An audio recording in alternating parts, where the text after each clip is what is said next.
guys, BreeKel here with a new sewing video for you.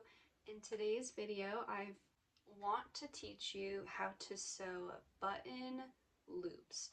These kind of button loops are usually found on wedding dresses, like on the back of the zipper or on the cuffs. Now, this way of sewing it, you can either do with this little elastic cording, or you can do it with, ribbon, or if you make like spaghetti straps. But I'm going to show you how to do it with the cording. I recently just had a wedding dress alteration and my client wanted me to add some chiffon sleeves with a cuff with the buttons, with the button loops on it. So in this video, I'll go ahead and show you how to do that. If you're interested in all things sewing, fashion, and design, please hit subscribe because this channel is made for you. Now let's go ahead and go into what stuff you'll need to sew this. So first, of course, you'll need the cording. There's different sizes. Of course, I just got this at Joann. I got the smallest kind that they offered. Of course, again, you can use like tiny ribbon, or if you want to make like spaghetti straps, you can do that as well. The next item is just a fabric marker, and this part is very important because in case you get any ink on your project, or especially if you're doing a wedding dress, then it's able to come off easy.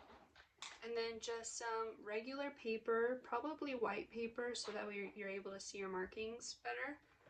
And then some wax tracing paper. I got mine at the dollar store. You can find it at any grocery store really. So yeah. All right, well, those are the things that you'll need. Now let's go ahead and let's get sewing.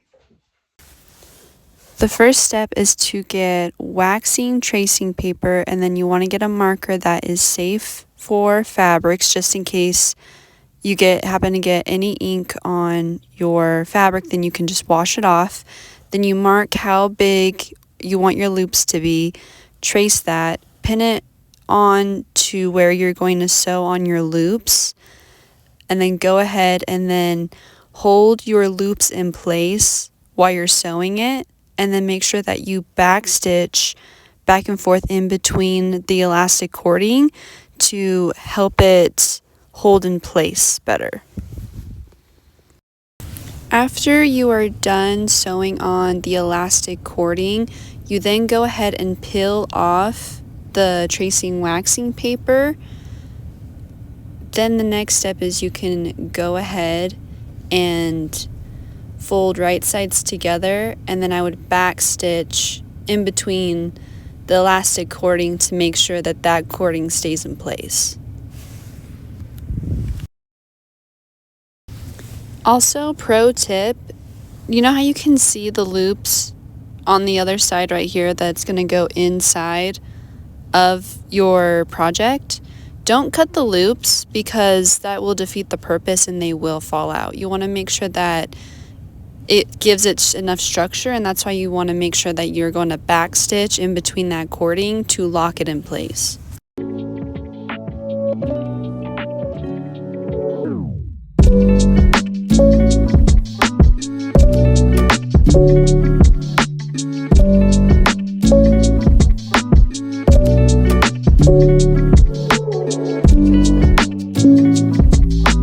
Alright, you guys, and there you have it. You have the perfect loops.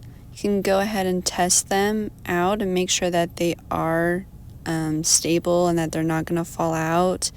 You can go ahead and test it by putting a button through it just to make sure that the button will fit. And yeah, I hope you have enjoyed this. The next step is to go ahead and sew on your buttons. I would definitely recommend some button thread, of course, or just whatever your preference is. And this is how it turned out. I hope you like it. Alrighty,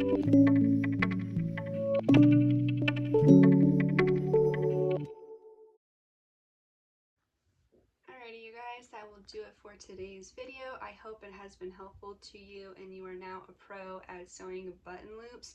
If you're having a hard time still, please comment down below. I'm more than happy to help. And if there's like a project that you are trying to learn how to do, if you want to request like a certain sewing video from me, comment down below. I'd love to make that for you. Other than that, if you're interested in all things sewing, fashion, and design, please hit subscribe because this channel is made for you. And I'll see you in the next one. Thanks, bye, happy sewing.